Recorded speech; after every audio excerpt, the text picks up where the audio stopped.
प्यारे भाई और बहनों, मेरा नमस्कार स्वीकार हो। आज विवेक चूड़ामणि में हम बताएंगे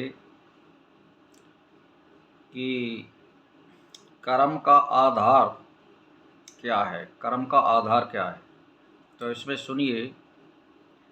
कर्म का आधार मन है और इसी की वासना के कारण कर्म होते हैं तथा फल भोग का आधार अहंकार है। अहंकार के कारण ही मनुष्य अपने को आत्मा से भिन्न जीव एवं शरीर समझता है, जिससे कर्म फलों का भोग भी उसे करना पड़ता है। संस्कार भी मन में ही संग्रहित रहते हैं। आत्मज्ञान के बाद मनुष्य जब मन से मुक्त हो जाता है तो मन में संग्रहित सभी कर्म संस्कार नष्ट हो जाते हैं, जिससे वह जन्म मृत्यु के चक्कर से छूट जाता है। यानी मुस्लिम एवं ईसाई धर्म में मुक्ति का कोई धारणा नहीं है और ना वे उसको मानते हैं, पुनर्जन्म को, और ना वे मुक्ति को मानते हैं, जिससे वे पुनर्जन्म और संस्कारों को मान्यता नहीं देते हैं। जिस प्रकार स्वप्न में किए गए पाप पुण्य का फल जागने पर नहीं भुगतना पड़ता, उसी प्रकार स्वर्ग और नरक में ही जाना पड़ता है। जिस प्रकार समझ आने से पूर्व बचपन में किए गए अपराध नहीं माना जाता और न्यायालय भी उसे सजा नहीं देता, उसी प्रकार अज्ञान की अवस्था में किए गए पापों का फल ज्ञान प्राप्ति पर नहीं भुगतना पड़ता है। उसके सभी पाप पुण्य नष्ट हो जाते हैं, तभी वह मुक्त हो सकता है। ये बात आप समझ लो। आत्मज्ञान का दोहरा प्रभाव है। एक और तो मन के नष्ट हो जाने पर उस मनुष्य के पूर्व जन्म के संग्रहित सभी संचित कर्म नष्ट हो जाते हैं। दूसरा, वह योगी कर्म के प्रति असंग यानी उदासीन हो जाता है। उसमें अहंकार एवं वासना समाप्त हो जाती है, जिससे उसके द्वारा वर्तमान जीवन में किए गए क्रियामण कर्म यानी का फल आगे भोगना नहीं पड़ता, जो वो कर्म करता है। दोनों प्रकार के कर्म से वह मुक्त हो जाता है। उसके सभी क्रियामण कर्म अकर्म हो जाते हैं। शरीर, मन, जीव, आत्मा ही की उपाधियां मात्र हैं, जिससे भिन्न भिन्न धर्म हैं, किंतु वे आत्मा के धर्म नहीं हो सकते। जैसे सैनिक और न्यायाधीश, तो सैनिक और जो न्यायाधीश का उदाहरण दिया है, इसमें भिन्न भिन्न धर्म होते हैं। एक को तो जैसे रक्षा करना है सैनिक का, तो और जो न्यायाधीश होता है उसका न्याय देना होता है। तो अलग अलग कर्म हो गए ना दोनों के, और एक ही मनुष्य है वो। तो किंतु वे उस व्यक्ति के धर्म नहीं होते। मदिरा की गंध से उसके भीतर का आकाश प्रभावित हो सकता है, किंतु महाकाश पे उस पर कोई फर्क नहीं पड़ता है। इसी प्रकार आत्मा, शरीर, मन आदि सर्वदा यानी निर्लिप्त रहते हैं, यानी आत्मा इनसे निर्लिप्त रहती है, मान के चलिए। तो ज्ञान प्राप्ति से संचित कर्म तो नष्ट हो जाते तथा उसके बाद किए गए कर्मों का फल नहीं भोगना पड़ता, क्योंकि ज्ञान प्राप्ति के बाद अहंकार नहीं रहता है। अगर जिसको ज्ञान हो गया ना कि मैं कौन हूँ, मैं कोई नहीं हूँ, मैं आत्मा हूँ और मैं सर्वज्ञ हूँ और मेरी सब आत्मा एक ही है, मेरे से कोई दूसरा अलग नहीं, तो उसको अहंकार ही नहीं होगा। जब अहंकार नहीं होगा और उसको ज्ञान हो जाएगा तो शुभ और अशुभ कर्मों का उसको फल भोगना नहीं पड़ेगा। कुल मिलाकर के ये है। तो वर्तमान से यानी वो अहंकार नहीं रहता है, जिससे वह योगी कर्तापन से मुक्त हो जाता है। किंतु ज्ञान प्राप्ति से पूर्व किए गए कर्म वे अपना फल अवश्य देते हैं। यानी जो ज्ञान प्राप्त नहीं हुआ था, उससे पहले जो कर्म किए थे उनका फल उसे वर्तमान में भोगना पड़ेगा। ये मान लो आप। वे बिना भोगे समाप्त नहीं होते, किंतु जिनको तो भोगना ही पड़ता है, बिना भोगे समाप्त नहीं होते हैं। विद्वान का प्रारब्ध कर्म अवश्य बलवान होता है, उसका क्षय भोगने से होता है। यानी खत्म वो कब होते हैं, जब वो उनका भोग लेता है। इसके बाद अतिरिक्त पूर्व संचित और आगामी कर्मों का तो तत्वज्ञान अग्नि से क्षय हो जाता है, किंतु जो ब्रह्म और आत्मा की एकता को जानकर सदा उसी भाव में स्थित रहते हैं, उसकी दृष्टि में तो वे प्रारब्ध, संचित और आगामी तीनों प्रकार के कर्म कहीं नहीं है। वे मानव साक्षात निर्गुण ब्रह्मी हैं, जिससे तत्वज्ञान हो गया, आत्मज्ञान हो गया, आत्मबोध हो गया, उसके संचित आगामी कर्म तो नष्ट हो जाते हैं, किंतु प्रारब्ध कर्म को अवश्य भोगना पड़ता है।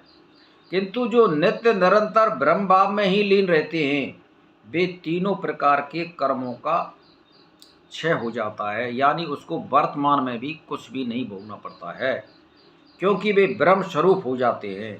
ब्रह्म यानी प्रारब्ध का कर्मों का प्रभाव और उसका फल अज्ञानी पुरुष को ही भोगना पड़ता है। आप समझ गए। तो ज्ञान प्राप्ति के बाद भी उसका उपयोग अनिवार्य ही है, यानी ज्ञान प्राप्ति के बाद भी उसका भोगना अनिवार्य ही है। किंतु जो नित्य निरंतर ब्रह्म भाव में ही लीन रहता है, उसके प्रारब्ध कर्म भी स्वप्न के कर्मों की भांति हो जाते हैं, यानी उसको भोगना नहीं पड़ता कोई कर्म। यानी जो आदमी, यही तो बात आ रही है कि जिसने ब्रह्म का अनुभव कर लिया और जिसने आत्म साक्षात्कार कर लिया, उसके दो कर्म तो नष्ट हो जाते हैं, यानी पूर्व जन्म के जो पाप वगैरह हैं वो सब खत्म हो जाते हैं और वर्तमान के हो जाते हैं। लेकिन जो प्रारब्ध है, जो अज्ञान पने में पहले किए थे, वो भोगने पड़ते हैं। और जब आप वर्तमान में नित्य निरंतर ब्रह्म भाव में लीन हैं, तो वो भी खत्म हो जाते हैं, प्रारब्ध भी उसको फल नहीं दे सकती। ये मतलब होता है। इसीलिए हर समय योगी महात्मा या भक्तगण या जो नित्य निरंतर भगवान या ब्रह्म का ईश्वर में लीन रहते हैं, उनको वर्तमान में भी कोई प्रारब्ध का कर्म भोगना नहीं पड़ता है। तो जो नित्य निरंतर ब्रह्मा में लीन रहते हैं, उसके प्रारब्ध कर्म भी स्वप्न की भांति हो जाते हैं, जिनको जागृत अवस्था में भोगना नहीं पड़ता। जो ऐसा ज्ञानी जो निरंतर जागृत रहता है, उसे प्रारब्ध कर्मों का फल ही नहीं भोगना पड़ता। ऐसा ज्ञानी तो निरंतर जागृत रहता है, उसे प्रारब्ध कर्मों का फल भी भोगना नहीं पड़ता। यानी जो नित्य निरंतर ब्रह्म भाव में रहेगा और गलत काम कोई करेगा नहीं वो, और 24 घंटों ब्रह्म में लीन रहता है, तो उसको कोई भी कर्म भोगना नहीं पड़ेगा।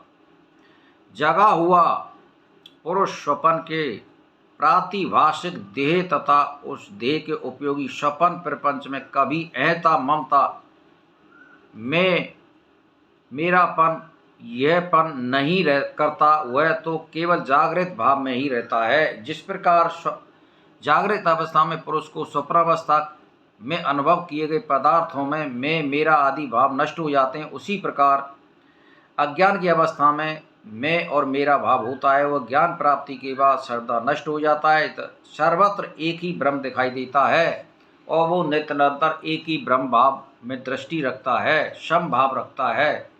और 24 घंटे वो ये समझता है कि मेरे में जो आत्मा है वो सर्वज्ञ है और सभी में मौजूद है, तो मुझे कोई गलत काम नहीं करना चाहिए। उसको कोई कर्म भोगना नहीं पड़ता है।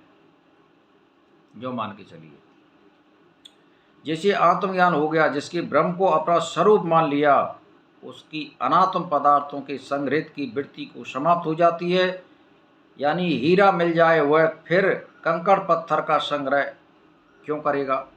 यानी अगर उसको हीरा भी मिल जाए तो वो छुएगा भी नहीं। जो मान के चलिए, वो एक समझेगा सबको। उसे कभी यह इच्छा होती है वह सिद्ध करे या मिथ्या क्या है, सत्य क्या है। जब स्पष्ट देख लिया तो उसे सिद्ध करना क्या, सत्य का ज्ञान ना होने पर ही सिद्ध करने की आवश्यकता पड़ती है। यानी मान के चलिए आपने स्वयं आत्म साक्षात्कार कर लिया और ब्रह्म भाव का अनुभव कर लिया, फिर तुम्हें प्रमाणित करने की किसी चीज़ की ज़रूरत नहीं है, किसी को सिद्ध करने की ज़रूरत नहीं है।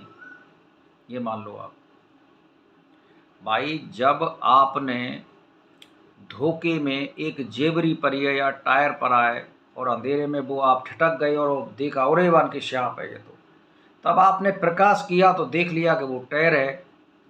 अब तुम्हारा भ्रम लेकर गया। ऐसे ही जब आपने आत्म साक्षात्कार कर लिया और अनुभव से ब्रह्म को जान लिया, तो अब प्रमाण करने की या सिद्धि करने की क्या जरूरत है, या सिद्ध करने की क्या जरूरत है। अब तो आपको केवल आचरण ही करने पड़ेंगे, बस इतना ही है। ब्रह्म में 24 घंटा लीन रहिए, कोई कुछ बिगाड़ने वाला नहीं है, कोई कुछ करने वाला नहीं है, बस यही है बात। तो इसका अर्थ सभी ज्ञान प्राप्त हुआ नहीं, तो इसी प्रकार अज्ञान भी भटक रहा है। इसी प्रकार सदा ब्रह्मा में रहने वाला पुरुष ब्रह्म में ही स्थित रहता है, वह ब्रह्म के सिवाय कुछ नहीं देखता। जैसे स्वप्न में देखे हुए पदार्थों की याद आया करती है, वैसे ही विद्वान की भोजन करना छोड़ना आदि क्रियाएं स्वभाववश अपने आप हुआ करती हैं।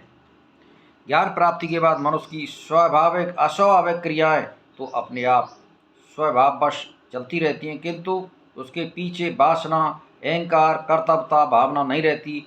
मैं ऐसा कर रहा हूँ, मैंने ऐसा किया, मैं ऐसा करूँगा, मेरी वह इच्छा रहित होकर के वह ब्रह्म भाव में ही स्थिर रहता है। इसीलिए उस योगी का कर्मों से कोई लेना देना नहीं होता, ना वो पुण्य करता है ना पाप करता है, मुक्त हो गया वो। इसी के साथ मेरा नमस्कार स्वीकारो।